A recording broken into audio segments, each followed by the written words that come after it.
The governor or the president here does not have the right to amend even a comma in that speech. His mic was switched off repeatedly, and he was not given the clarity which he sought. Don't you think those issues also matter? I have never seen a governor making a complaint that his mic was switched off. So nowhere is it written that national anthem should be sung twice in a function. Hello, Federal viewers. Welcome to a chat with Mr. PDT Achary. He is a former Secretary General of the 14th and 15th Lok Sabha. We will be talking to him about the constitutional amendment sought by the DMK government in Tamil Nadu to remove the necessity of beginning the assembly session of the year with the governor's customary address in the states that are governed by opposition parties. Hello, sir. Welcome to the show. Sir, Tamil Nadu Chief Minister M.K. Stalin says the DMK will seek an amendment to remove governor's customary address in the first assembly session in the beginning of the year, particularly in the states that are ruled by the opposition parties. Stalin says he would seek the support of like-minded states and a representation would be made through MPs from various states. How possible is this move? See, this governor's address is provided in Article 176 of the Constitution. Yes, sir. And it applies to all the state governments, state governors. And it says that at the commencement of every session in a year, new year, and also at the commencement of a session after the general election, on these two occasions, the governor will address the assembly. In fact, governor summons the assembly on the advice, of course, of the Council of Ministers.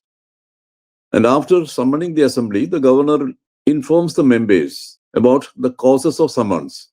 I mean, why the assembly has been summoned. He will explain to the members.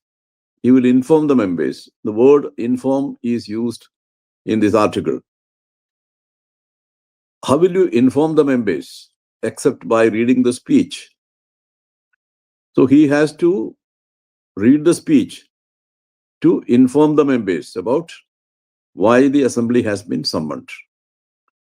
Now, this is a practice which has been followed wherever there is this parliamentary system of government. In fact, we adopted this system from the British system, the Westminster system as it is called. There also the sovereign comes and inaugurates parliament, and every year sovereign comes and inaugurates the first session in a year. So that practice has been followed by us, and that has been enshrined in the Constitution. So the governor has to, after summoning the assembly, the governor has to come address the assembly and inform them why he has summoned the assembly. So that is a constitutional duty of the governor. And if the governor does not perform the duty, then that would mean that the governor is acting against the constitutional provision. That is what has happened. If the Tamil Nadu governor has walked out of the assembly 4 times, that means he has violated the constitutional provision 4 times.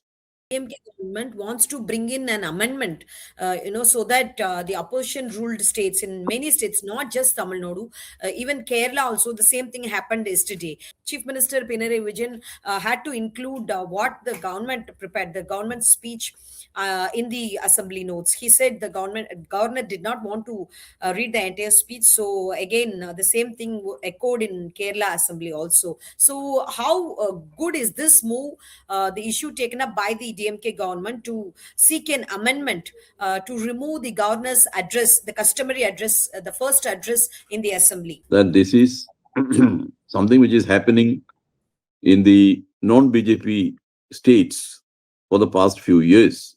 It's not the first time that such a thing is happening. Either the governor has walked out of the house, or the governor has read something more than what is there in the text, or whether he has omitted certain portions of the speech. You must know that, under convention, the speech that the governor reads is prepared by the government. It is actually a speech which contains the policies and programs of the government for the next year. Next year means the ongoing year.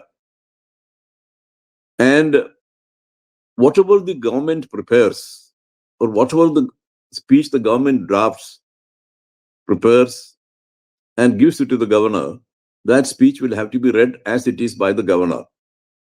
The governor or the president here does not have the right to amend even a comma in that speech. That is the convention. So the governor has no right to delete any portion or add any portion to it. The speech that has been handed over to him by the government has to be read as it is. Governor cannot add anything or omit anything. That is the thing. Now the question is whether a state government can suggest an amendment to the Article 176 and remove that provision under which the governor has to come and address the House in the beginning of the end, at the commencement of the first session. Well, the Constitution can be amended only by Parliament. And in some cases, it has to be ratified by the 50% of the assemblies. Now, the point is, so far as this provision is concerned, long back when R. Venkataraman was the president, he had an opinion about this. He had said that there is no need for this ceremony, the governor coming or the president coming and addressing the houses and reading out a speech which is prepared by the government. The session can begin as well. I mean, just like any other session. There is no great sanctity about the first session in a year, or the session which begins after the general elections.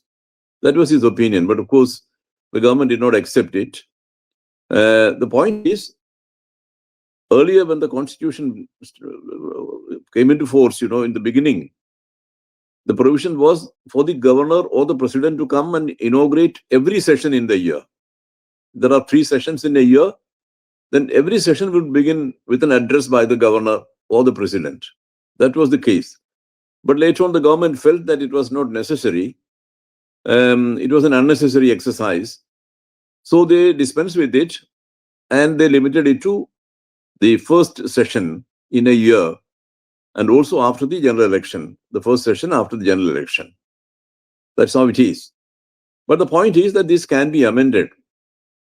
There is nothing sacrosanct about this particular provision. It can be amended. But as I said, the amendment can be done only by the parliament, not by the assemblies. The government of Tamil Nadu can make a request to the central government to think about bringing an amendment to amend Article 176 and dispense with this practice. An amendment cannot be made in the Constitution applicable only to the non-BJP states, because once it is made, it will become applicable to all the states. That's it. Sir, after the exit of the governor from the assembly, a press note was shared with the media houses from the governor office. The governor explained some 13 points why he left the assembly, why he did not read the speech given by the government. He said his mic was repeatedly switched off, and some of the portions where he had doubts, he had raised questions, all those things were removed, and he needed some clarity on the speech prepared by the government. How far a governor can draft, how far the governor can edit that speech given by the government? Does the governor have the authority to change the assembly proceedings? No, I have already explained that it is not possible. The governor doesn't have the right to do that. He cannot add even a comma to what has been given to him by the government.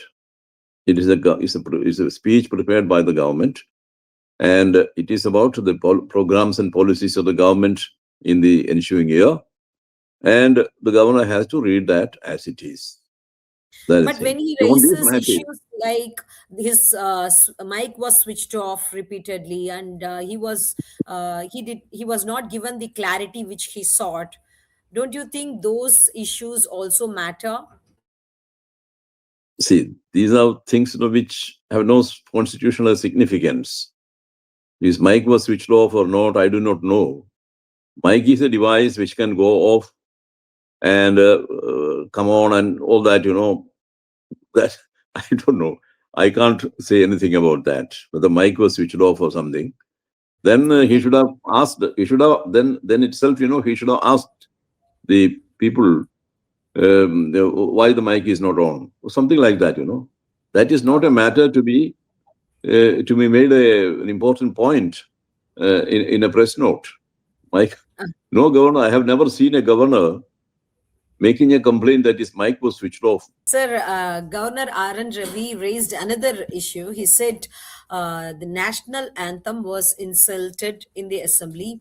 He suggested the national anthem, that song should have been, given importance, and that should have been sung in the beginning of the assembly. But for the government did not approve of that. They said they have a protocol, the proceeding which they have been following for several years by singing the invocation of Tamil, which we call as Tamil Thai Valthu. Then they go on with the assembly session. At the end of the session, national anthem will be sung. So now the governor says there is an insult by the government to the national anthem. Can the governor change this kind of protocols which are followed by the government for several years? Elected government has a protocol, but the governor brings in a new protocol. Is it okay? Is it legal? See, the elected government decides all these matters. What should be the protocol followed? And all that is decided by the government, not by the governor. Governor has to go by that. If national anthem is not sung at all, and either at the end, either at the beginning or at the end, then of course governor can say that, look here, this is not proper. It's a state function, so national anthem is a part of it. But here, that is not the case. Here the case is in the beginning, because it is nowhere written that national anthem should be sung on both occasions, the beginning as well as at the end. Even in parliament, national anthem is sung in the beginning, and at the end of the session it is Vande Mataram. So nowhere is it written that national anthem should be sung twice in a function. Here, the Tamil Valthu Patra. What is that? Tamil Thai Valthu. Tamil Thai Valthu. Yeah, that is sung. Okay, but in the end, when the session ends with the national anthem, and I don't know why the governor is objecting to this that Tamil Valthu.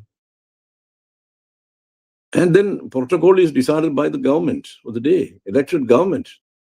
It is their right. It is their prerogative. Nowhere is it written that when the governor comes and addresses the house, national anthem should be sung. It is not written anywhere. It is a part of protocol prepared by the government. And if the government feels that this Tamil Valthu Patra, Thai Valthu, is to be sung first, it should be sung. It is not that national anthem is avoided. Okay, it is sung, of course, in the end. So I think that should suffice. Yeah.